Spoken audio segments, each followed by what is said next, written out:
बिस्मिल्लाहिर्रहमानिर्रहीम। अस्सलाम वालेकुम दोस्तों, आज हम आपके लिए दो वीडियोस लाए हैं। आप हजरात पहले दोनों वीडियोस बगौर देखिए। हम और आप मर जाएं, हमारी बीवियां इद्दत गुजारने के बाद दूसरे से निकाह कर सकती हैं, है कि नहीं कर सकती? किसी औरत का शोहर इंतकाल कर गया, मर गया, तो इद्दत गुजारे 4 महीना 10 दिन, उसके बाद दूसरे से चाहे तो वो निकाह कर सकती है। इस्लाम ने इजाजत दी। लेकिन रसूल पाक की अज़वाज मुतहरात की ये खुसूसियत है कि वो जिंदगी भर कभी किसी दूसरे मर्द से निकाह नहीं कर सकती। हुजूर की वफात के बाद भी कई अज़वाज मुतहरात बाहयात रही, उसमें हजरत आयशा सिद्दीक़ा रज़ियल्लाहु तआला अन्हा भी रही, काफी साल तक रही हजरत आयशा सिद्दीक़ा रज़ियल्लाहु तआला अन्हा। लेकिन किसी भी ज़ौजा ने दूसरी शादी नहीं की, क्योंकि उनके लिए हराम था, कोई दूसरा उनसे निकाह नहीं कर सकता था। क्यों नहीं कर सकता था? वो भी तो औरतें हैं। सारी उम्मत की औरतों को मर्द की वफात के बाद इद्दत गुजार कर दूसरे से निकाह करने की इजाजत है, तो अज़वाज मुतहरात को क्यों नहीं? तो मेरे अजीजों, अकीदा ये बताया जाएगा, एक शोहर के होते हुए औरत दूसरे से निकाह नहीं कर सकती। नादान, तूने कैसे रसूल को मुर्दा समझा? वो आज भी रसूल की अज़वाज हैं, वो क़यामत तक रसूल की बीवियां हैं। कोई दूसरा मर्द उनका शौहर नहीं हो सकता। तुम और हम हैं, मौत के बाद रिश्ते खत्म हो जाएंगे। वो रसूल उनके ज़ौज हैं, शौहर हैं क़यामत तक, बल्कि जन्नत तक भी वो अज़वाज मुतहरात के शौहर हैं। ये दलील है इस बात की कि रसूल जिंदा है। जो धोखा देते हैं वो एक और वार भी करते हैं जी, वो देखे ना, नबी सल्लल्लाहु अलैहि वसल्लम की बीवियों से निकाह नहीं हुआ, किसी के लिए जायज नहीं कि प्यारे नबी की बीवी से निकाह करे, तो आप जिंदा हैं इसीलिए निकाह नहीं ना। आपकी वरासत तकसीम, वरासत के बारे में कहा कि हमारी वरासत तकसीम नहीं होती, आप जिंदा हैं तो जिंदा की वरासत कैसे तकसीम होगी? आप जिंदा हैं, आपकी अज़वाज के साथ कोई और निकाह कैसे कर सकेगा? ये ढकोसले हैं जो पेट के पुजारियों ने बनाए हुए। अरे भाई, प्यारे नबी सल्लल्लाहु अलैहि वसल्लम की बीवियां मोमिनों की माएं हैं और मां से निकाह जायज। प्यारे हबीब की अज़वाज से निकाह इसलिए नहीं हो सकता कि वो उम्मत के लिए माएं हैं, और मां से निकाह नहीं हो सकता। यह माना नहीं कि आप जिंदा हैं इसलिए आपकी बीवियों को निकाह साली की इजाजत नहीं, बल्कि वो हमारी माएं हैं और मां से निकाह इस्लाम में हराम है। आपका माल, आपने फरमाया, सदका है उम्मत के लिए। अंबिया की विरासत तो इल्म हुआ करती है।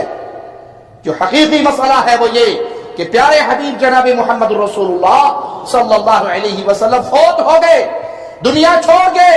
सहाबा ने ये जुमले सुनाए, मातन नबी सल्लल्लाहु अलैहि वसल्लम। सैयद आयशा ने ये कहा, मातन नबी। इब्ने अब्बास ने कहा, मातन नबी। अबू बकर सिद्दीक ने कहा, मातन नबी सल्लल्लाहु अलैहि वसल्लम। कब्र में दफन हो गए, आपकी बरज़खी जिंदगी का आगाज हो गया। आप अपनी कब्र में जिंदा हैं, प्यारे नबी सल्लल्लाहु अलैहि वसल्लम अपनी कब्र में जिंदा हैं, लेकिन आपकी जिंदगी दुनियावी जिंदगी नहीं है, बरज़खी जिंदगी है। बैतुल मुक़द्दस तक का तो सफर कुरान से साबित है। सुब्हानल्लज़ी असरा बिअब्दिही लैलन मिनल मस्जिदिल हराम इलल मस्जिदिल अक़सा, मस्जिद अक़सा तक का सफर कुरान से साबित है। इतना तो मानते हो। मस्जिद अक़सा में क्या हुआ था?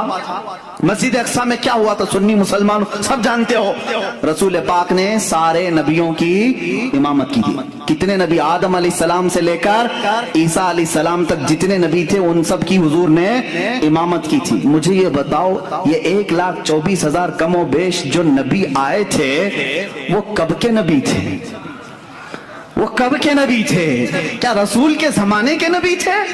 वो सहाबी नहीं। उनकी वफात होकर किसी की 4,000 साल, किसी की 3,000 साल, किसी की 2,000 साल, किसी की 500 साल, सैकड़ों साल पहले वफात पाए हुए सारे नबी मस्जिद अक़सा में हुजूर की इक्तिदा में जमा है। वहां इब्राहिम और इस्माइल भी हैं, दाऊद और सुलेमान भी हैं, मूसा व ईसा भी हैं अलैहिमुस्सलातु तस्लीम। नादान जब तुम मेराज के वाक़े में ये जानता है नबी उन तमाम नबियों की इमामत कर रहे हैं जो बहुत पहले फौत हो चुके थे, वो जिंदा होकर आए भी और हुजूर के पीछे नमाज भी पढ़े। अब बता, जो इन तमाम नबियों की इमामत किया है वो कैसे मुर्दा हो सकता है? खुद मेरे आका फरमाते हैं, मेराज की सफर पर मैं जब जा रहा था, मैंने नजर किया मूसा अलैहिस्सलाम की कब्र पर। हुजूर फरमाते हैं, मूसा अलैहिस्सलाम कहाँ हैं? یہاں بیت المقدس میں بھی ہیں، آسمانوں میں بھی ہیں، اور حضور کی ایک حدیث یہ بھی ہے، میں نے سفر میں موسیٰ کی قبر کی طرف دیکھا، موسیٰ علیہ السلام کو اپنی قبر میں کھڑے ہو کر نماز پڑھتے ہوئے میں نے دیکھا۔ حضور کیا فرما رہے ہیں؟ کھڑے ہو کر نماز پڑھتے ہوئے میں نے دیکھا۔ یہ حدیثیں ہیں میرے عزیزو۔ اب مجھے بتاؤ نماز کون پڑھتا ہے، زندہ یا مردہ؟ نماز کون پڑھتا ہے؟ ارے مردہ ہو تو اس کی پڑھی جاتی ہے، اور زندہ اپنی پڑھ رہا ہوتا ہے۔ اور اللہ کے نبی فرما رہے ہیں موسیٰ علیہ السلام کو میں نے قبر میں نماز پڑھتے ہوئے دیکھا۔ جب موسیٰ اپنی قبر میں نماز پڑھنے کے لیے زندہ ہے، میرا عقیدہ یہ ہے تو زندہ ہے واللہ، تو زندہ ہے واللہ، میری چشم عالم سے چھپ جانے۔ انبیاء کی وفات، انبیاء کا فوت ہو جانا، دنیا چھوڑ جانا، قرآن اور حدیث سے ثابت ہے۔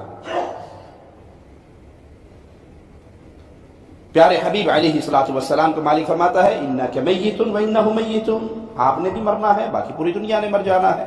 تو پیارے حبیب بھی فوت ہوئے علیہ السلام، باقی انبیاء بھی فوت ہوئے۔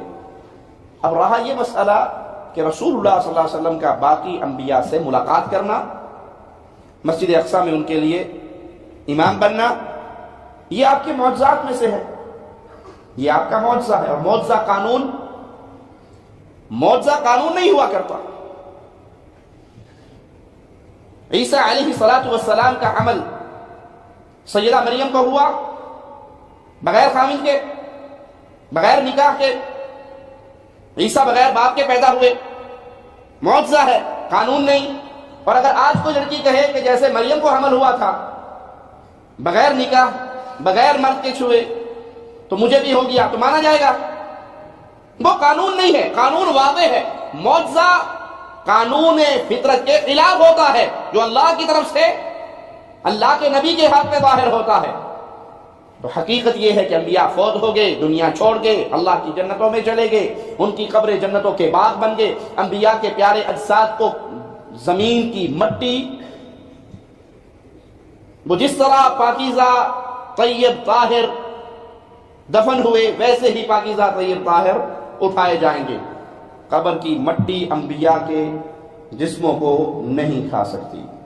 انبیاء کے مبارک اجساد قبر کی مٹی پہ حرام کر دیے گئے، لیکن وہ فوت ہو گئے، دنیا چھوڑ کے اس دنیا سے اگلے جہاں میں چلے گئے۔ تو دوستو یہ دونوں ویڈیوز دیکھنے کے بعد آپ اس نتیجے پر پہنچ گئے ہوں گے کہ کون حق پر ہے اور کون لوگوں کو بے وقوف بنا رہا ہے۔ اللہ ہم سب کو اہل حق علماء کی رہنمائی میں رہنے کی توفیق عطا فرمائے، آمین۔